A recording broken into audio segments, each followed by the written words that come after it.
Jangan lupa like and subrek ya guys. Selamat mendengarkan. Di langit yang cerah dan cerah, matahari besar menggantung tinggi di atas, seperti bola api besar yang terus-menerus memancarkan api. Sinar matahari yang panas tersebar di gurun kuning keemasan, memanggang partikel pasir kecil menjadi potongan logam kecil yang membara. Karena suhu tinggi di gurun, benang-benang udara panas naik dari pasir kuning, memanaskan udara hingga terdistorsi dan menjadi ilusi. Di gurun yang tidak pernah berakhir, sosok manusia berwarna hitam tiba-tiba muncul. Dari ekspresi kelelahan perjalanannya, terlihat jelas bahwa dia telah tinggal di gurun selama beberapa waktu. Sosok manusia itu mengambil langkah yang agak berat saat dia secara bertahap mendaki gundukan pasir yang tinggi. Dia menatap jauh ke segala arah sebelum mengeluarkan peta kulit kambing dari dalam cincin penyimpanan dan dengan hati-hati mempelajari rute yang tepat di atasnya. Dari rute di peta, kami tampaknya secara bertahap mendekati wilayah dalam gurun Tager, jari Xiao Yan menelusuri rute saat perlahan bergerak melintasi peta. Dia kemudian menjilat mulutnya yang kering dan bergumam pelan pada dirinya sendiri. Gurun Tager sialan ini. Bukankah itu sedikit terlalu besar? Tiba di sini dari Rock Desert City membutuhkan waktu setengah bulan. Jika peta tidak secara tepat menunjukkan titik pasokan di gurun, maka perjalanan ini pasti lebih menarik. Xiao Yan menghela nafas. Dia mencoba menemukan kebahagiaan dalam kesulitan sementara dia tersenyum tak berdaya. Sejak Xiao Yan meninggalkan kota gurun batu, dia telah mengikuti rute di peta ini saat dia berjalan menuju daerah dalam gurun Tager.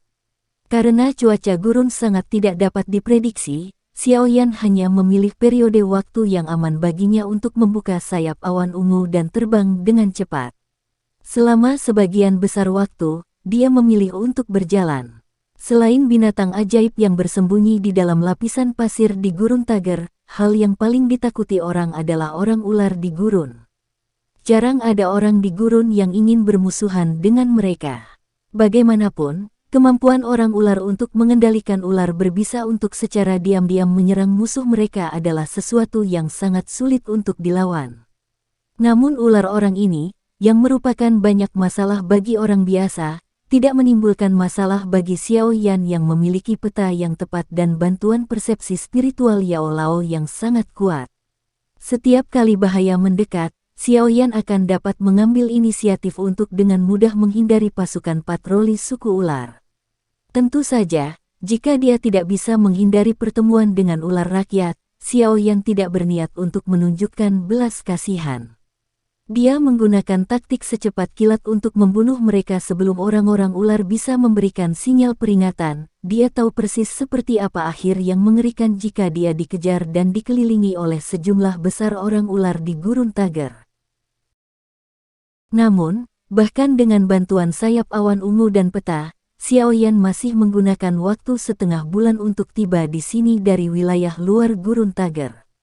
Untuk alasan ini, tidak heran mengapa Xiao Yan mengeluh tentang berlalunya waktu dengan sedikit tawa pahit yang tidak berdaya.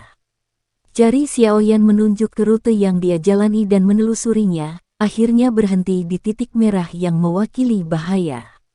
Ada total 8 titik merah kecil di seluruh peta yang ditempatkan di lokasi berbeda di peta. Selain beberapa suku kecil, ada total 8 suku besar di antara ras ular orang di gurun Tager. Kedelapan titik merah tersebut mewakili lokasi suku di peta. Mereka adalah yang terkuat di antara ras Snake People dan memegang posisi tinggi di gurun. Selain Ratu Medusa, mereka tidak mengakui individu lain sebagai atasan mereka. 8 kelompok besar menguasai wilayah berbeda di gurun Tager. Di bagian dalam gurun pasir ini, rute yang digambar di peta diblokir oleh titik merah yang ditunjuk Xiao Yan. Betapa sialnya, sambil mengerutkan kening pada titik merah, Xiao Yan mendesah tanpa daya. Dalam suku-suku berukuran besar ini, biasanya ada Dowling atau bahkan Dowang Snake People. Jadi, ingin masuk tanpa ada yang menyadarinya jelas tidak mungkin. Sepertinya aku harus memutar, Xiao Yan menggelengkan kepalanya dan tersenyum pahit. Bahkan dengan Yao Lao, kartu tersembunyinya, Xiaoyan tidak bisa begitu saja mengamuk di gurun Tager secara sembarangan. Rakyat ular memiliki kekuatan yang cukup untuk dapat bertarung dengan kekaisaran Jiama yang sangat besar selama bertahun-tahun tanpa dihancurkan. Oleh karena itu, menemukan masalah sendirian di wilayah rakyat ular adalah tindakan yang sangat bodoh. Tapi sebelum memasuki bagian dalam gurun, sepertinya saya harus mengisi kembali sumber air saya. Sudah lebih dari sehari sejak persediaan saya habis. Melihat buluh penyimpanan kosong yang tidak memiliki air, Xiaoyan menghela nafas. Tatapannya menyapu peta dan berhenti di simbol oasis yang paling dekat dengannya.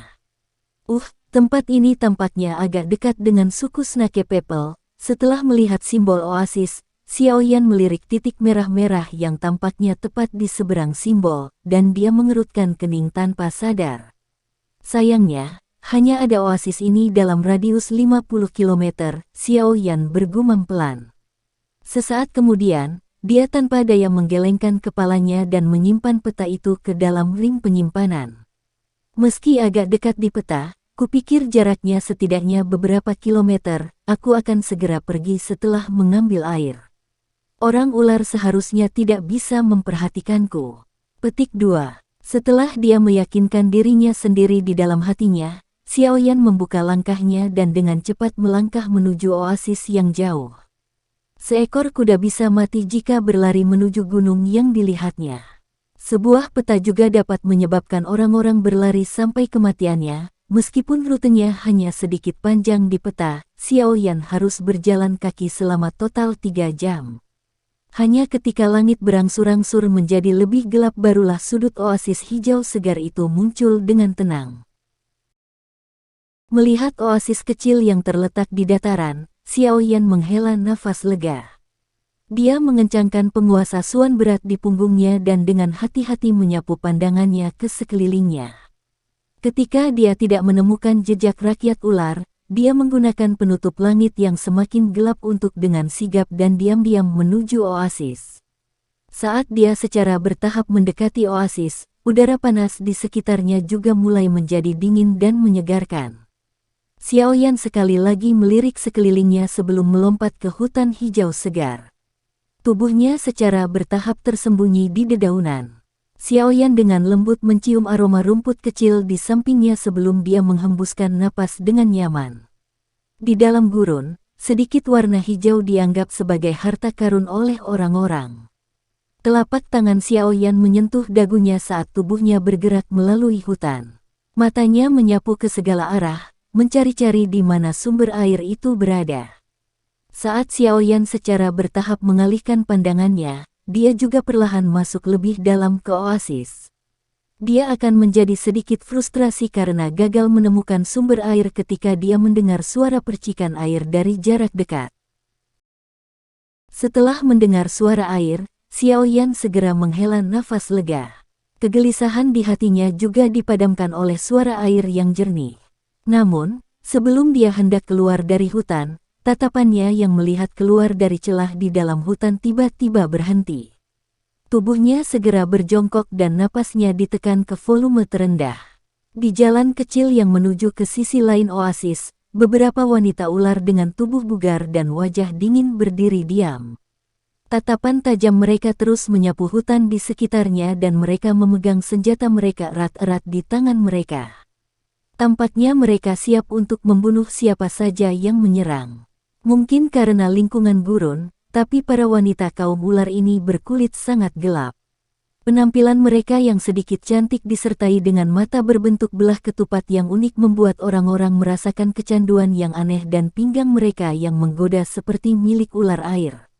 Di dunia manusia, setiap kali seorang budak wanita ular akan melakukan tarian eksotis, tidak jarang menemukan beberapa pria di sekitarnya yang sedang menonton dan memiliki kekuatan mental yang lemah, menjadi tegak dan wajah mereka dipenuhi dengan penghinaan.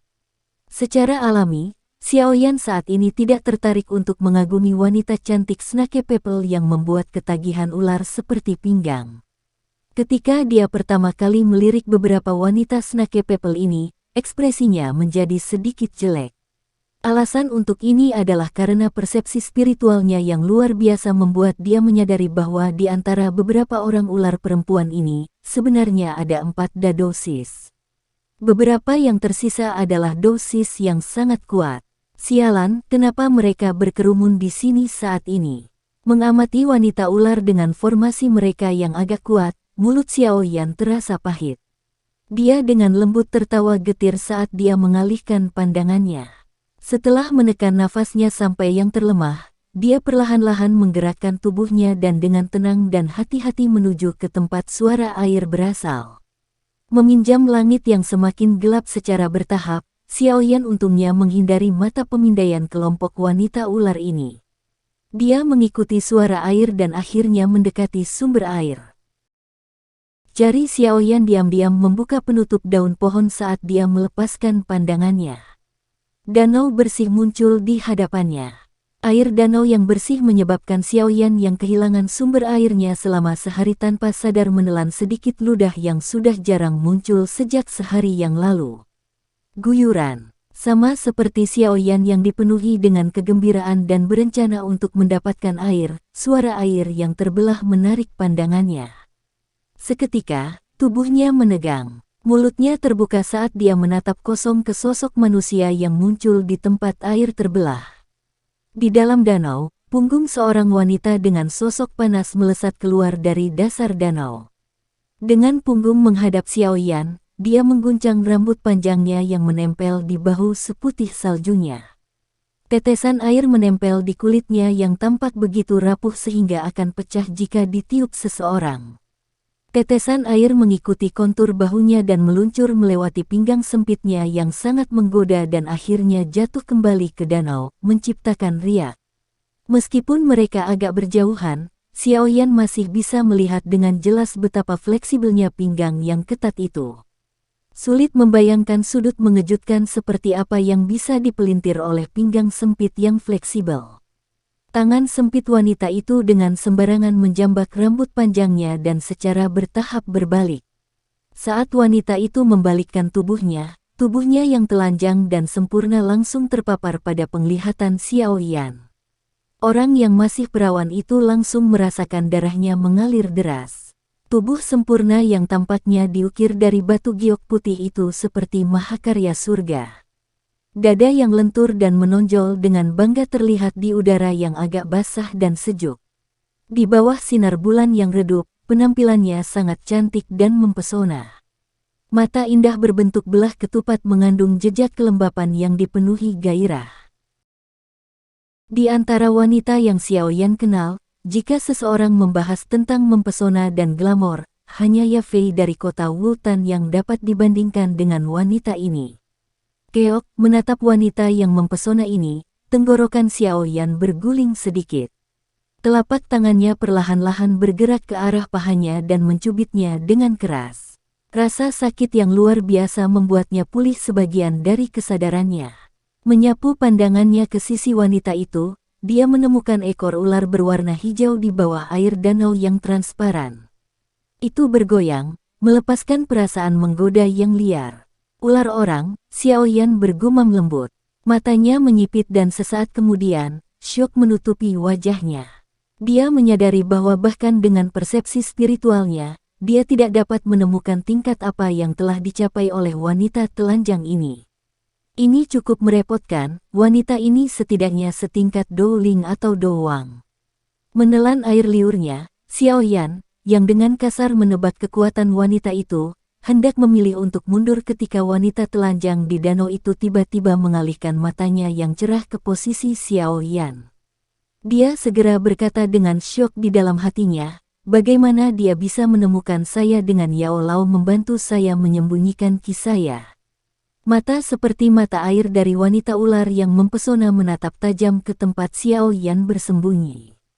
Sesaat kemudian, tangan sempitnya menutupi bibir merahnya saat dia tertawa. Anak manusia, kamu ingin pergi setelah melihat tubuh saudari ini. Saat kata-kata itu jatuh, tangan lembut wanita ular itu tiba-tiba menghantam permukaan danau. Panah air terbentuk, bibir merahnya sedikit terbuka dan seteguk cairan beracun berwarna hijau diludahkan ke panah. Setelah itu, dia menembakkan panah air yang dicampur dengan racun kuat ke tempat persembunyian Xiao Yan. Meski suara wanita ular itu lembut, seperti suara kekasih yang menggoda, serangannya sangat kejam. Jika Xiao Yan terkena panah racun, dia pasti akan terluka parah jika dia tidak terbunuh. Untungnya, Xiao Yan telah memusatkan perhatiannya padanya ketika dia menemukan kekuatan menakutkan wanita ular. Melihat dia menyerang dengan ganas dalam sekejap, dia langsung menginjak tanah dan tubuhnya melesat secara horizontal. Panah air meleset dan mendarat di dalam hutan. Dalam sekejap mata, pepohonan yang terletak di sekitar tempat anak panah itu mendarat dengan cepat layu menjadi kayu kering. Melirik sejumlah besar pohon layu di tempat dia berdiri sebelumnya, Xiao Yan tidak bisa menahan nafas dingin. Bukankah racun wanita ini terlalu kuat? Hihi, aku tidak menyangka bahwa kamu sebenarnya adalah anak kecil yang cukup tampan. Melihat Xiao Yan yang keluar dari hutan, mata wanita ular di danau menjadi cerah. Dia tidak keberatan bagian atas dari tubuh telanjangnya terpapar pemandangan Xiao Yan saat dia tertawa.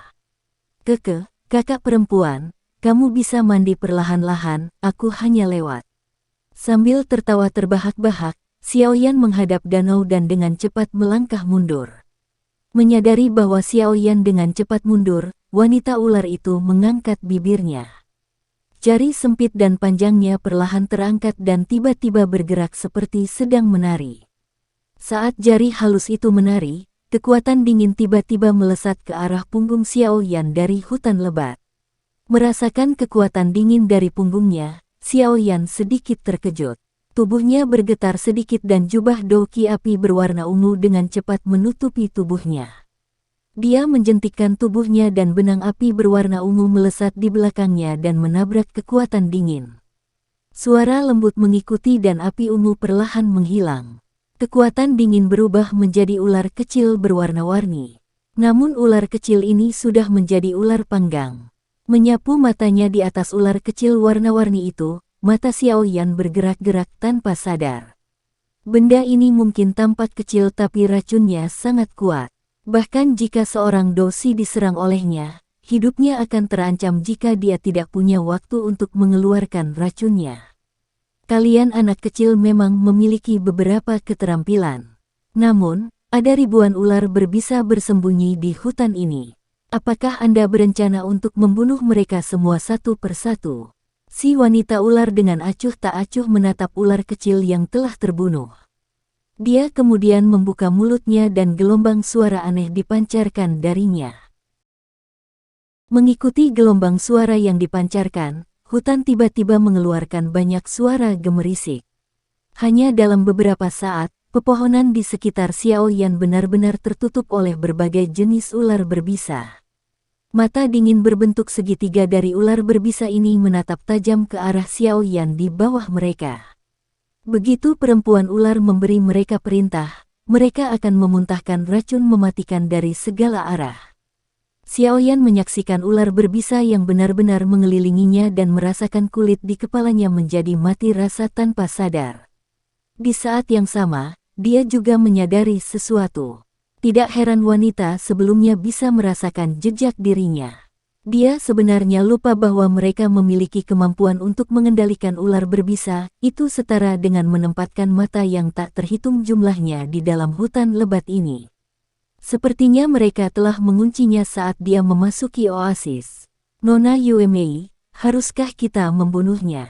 Sosok manusia berkelebat di dalam hutan dan beberapa wanita ular yang menjaga jalan tadi tiba-tiba muncul di 3 cabang sekitarnya. Mereka menatap Xiao Yan dengan dingin dan bertanya dengan lembut. Jangan terburu-buru, aku belum pernah melihat manusia yang berani datang ke tempat ini untuk waktu yang lama. Wanita ular yang dipanggil sebagai Yuemei tersenyum mempesona. Dia mengayunkan ekor ularnya dan berenang menuju pantai dengan cara yang anggun dan tidak tergesa-gesa.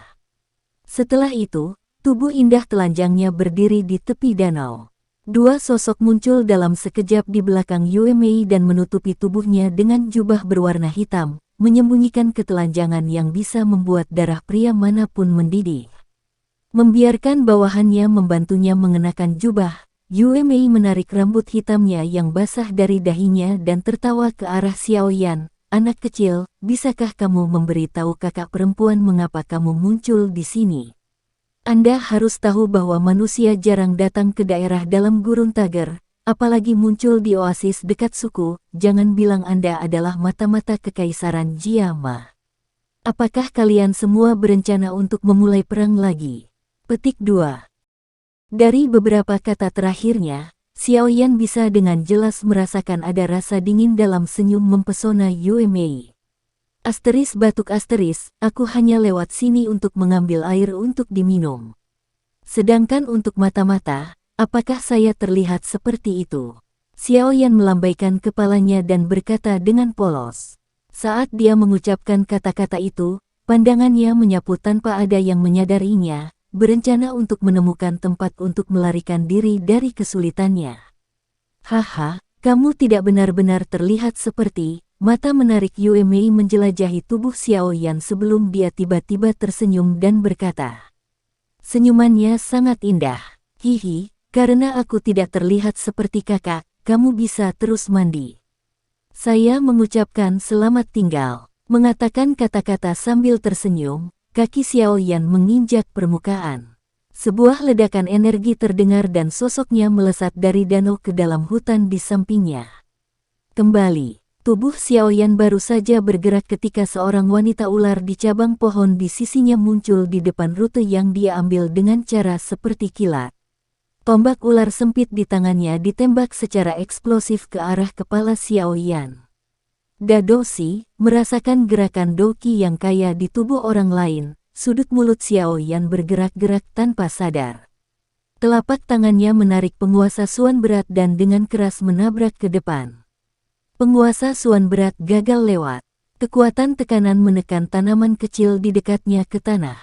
Ding! Mengikuti suara jelas yang terdengar di hutan, tubuh Xiaoyan segera dipaksa mundur.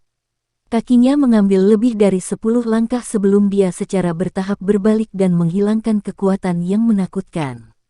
Dibandingkan dengan Xiaoyan yang dipaksa mundur, wanita ular itu Dadoshi tampak jauh lebih tenang. Tubuh cantiknya bergetar dan secara aneh mendapatkan kekuatan dari penguasa yang berat itu. Dia kemudian mengangkat matanya dan dengan dingin menatap Xiaoyan. Seperti yang diharapkan dari seorang Dadoshi. Celah ini, sambil menjabat tangannya yang agak mati rasa, Xiaoyan menjilat bibirnya dan dengan pahit berkata sambil tersenyum. Kakak, anak kecil, karena kamu sudah di sini, mengapa kamu ingin pergi? Ikuti kakak perempuan ke dalam suku untuk bermain. Saya yakinkan Anda bahwa Anda akan sangat menyukainya sehingga Anda akan lupa bahwa Anda adalah manusia. Melihat bagaimana Xiaoyan berhasil dengan paksa menerima salah satu pukulan bawahan terbaiknya, kilatan kejutan muncul di mata Yue Mei dan dia segera berkata sambil tersenyum. Lupakan, dibandingkan menjadi manusia ular, aku lebih suka menjadi manusia. Lagi pula, dengan ekor itu, tidak akan mudah untuk berjalan. Xiaoyan perlahan menghembuskan nafasnya. Penguasa berat berputar di tangannya dan disimpan ke dalam cincin penyimpanannya. Memiringkan kepalanya, dia menatap wanita mempesona yang ditutupi dengan jubah mewah hitam besar dan tersenyum. Mendengar kata-kata Xiaoyan yang membawa nada mengejek, wajah cantik Yue Mei menjadi dingin. Senyumnya berangsur-angsur menghilang dan dia berkata dengan lembut, karena sudah seperti ini, maka kami akan meninggalkanmu di sini, di oasis ini sebagai pupuk. Bunuh dia. Yue Mei melambaikan tangannya dengan lembut. Kata-katanya yang acuh tak acuh dipenuhi dengan niat membunuh yang kental. Mendengar perintah Yue Mei, para wanita ular di sekitarnya segera berhenti menekan niat membunuh mereka terhadap manusia. Tubuh mereka segera melintas ke depan. Tombak racun di tangan mereka memiliki kilau yang dalam di bawah sinar bulan saat mereka dengan kejam menembak ke arah Xiaoyan di bawah. Merasakan niat membunuh dari segala arah, Xiaoyan dengan ringan menghembuskan napas. Punggungnya sedikit gemetar dan sayap awan ungu yang besar tiba-tiba melesat. Dia melangkahkan kakinya dengan kasar dari tanah dan tubuhnya melesat ke arah awan dengan suara ledakan. Setelah tubuhnya mencapai udara, Xiaoyan mengepakkan sayapnya dan melambai ke arah wajah wanita ular yang tercengang di bawah. Dia tertawa, "Selamat tinggal. Semuanya, tolong lanjutkan mandi. Saya hanya lewat." Sayap Doki. Melihat sepasang sayap di punggung Xiaoyan, kejutan tanpa sadar muncul di wajah Yue Mei. Namun, sesaat kemudian, dia mengatupkan alisnya dan menggelengkan kepalanya. "Tidak, itu bukan sayap Doki. Anak kecil, kamu tampak semakin menarik. Mengapa kakak perempuan membiarkanmu pergi?" Petik 2. Sementara Yue Mei menutupi bibir merahnya dan tertawa, ada niat membunuh yang sedingin es di wajahnya yang dipenuhi senyum. Dia mengangkat kepalanya untuk melihat Xiaoyan dengan cepat terbang keluar dari oasis. Dia kemudian melambai kepada bawahannya di sekitarnya dan berkata dengan lembut, "Kalian semua harus kembali ke suku dulu. Saya ingin melihat apakah anak kecil ini dapat melarikan diri dari tangan saya." Petik 2. Baik Nyonya. Mendengar perintah itu, beberapa perempuan ular yang hendak mengejar segera menghentikan langkah mereka. Mereka membungkuk dengan hormat kepada Yue Mei dan tidak ragu-ragu saat mereka dengan cepat melompat ke dalam hutan dan dengan cepat menghilang. Ketika semua ular rakyat mundur, Yue Mei perlahan mengangkat wajah cantiknya dan menatap titik hitam kecil di langit itu. Dia tersenyum mempesona. Tubuhnya bergetar dan sepasang sayap besar secara bertahap terbentuk di belakang punggung Yue Mei. Sesaat kemudian, mereka diaglomerasi menjadi sayap energi berwarna hijau pucat. Sepasang sayap mengepak dan tubuh Yue Mei dengan cepat terangkat ke udara. Setelah itu, dia bergegas menuju ke arah tempat Xiaoyan melarikan diri. "Haha, anak kecil. Jika orang lain mengetahui bahwa Do si kecil berhasil melarikan diri dari Yue Mei, maka bukankah aku akan diejek sampai mati?" Menyusul lenyapnya tawa Yue Mei secara bertahap, oasis yang gelap dan dingin sekali lagi kembali ke ketenangan biasanya. Sekian dulu ya guys. Terima kasih sudah mendengarkan, bye-bye.